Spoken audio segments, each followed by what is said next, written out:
Last night kicked off like any typical Friday. I was sprawled on my couch, scrolling through social media when my friend Aisha burst in, her eyes sparkling with excitement. She grabbed my arm and practically yanked me off the couch. "Come on, we're going to be late for the show," she exclaimed, breathless. I barely had time to grab my jacket before she whisked me out the door. The local bar was packed when we arrived. The opening act was just hitting the stage as we squeezed through the crowd. The band's upbeat rhythm had everyone dancing. Aisha and I snagged a small table in the back and ordered some mocktails. As the night went on, the music got louder and the crowd was buzzing. Hours later, during a lull between sets, I realized something was off. I reached for my phone and came up empty. Panic surged through me. I patted down my pockets like a madwoman. "Aisha, have you seen my phone?" I shouted over the noise. She shook her head, concern etched on her face. I retraced my steps, checking every corner of the bar. I even asked the bartender if anyone had turned in a lost phone. No luck.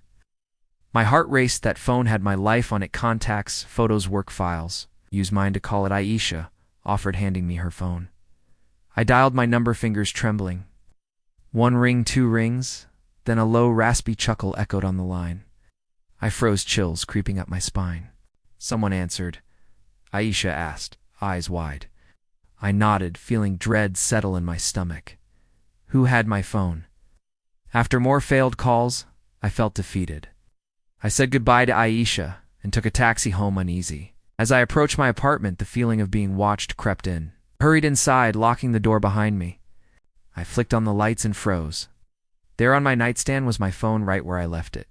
Staring at it in disbelief, I noticed missed calls from Aisha. If my phone was here, who answered?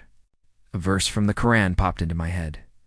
"And we have already created man and know what his soul whispers to him, ... I shuddered, realizing how vulnerable we really are. Our devices connect us in ways we don't fully get.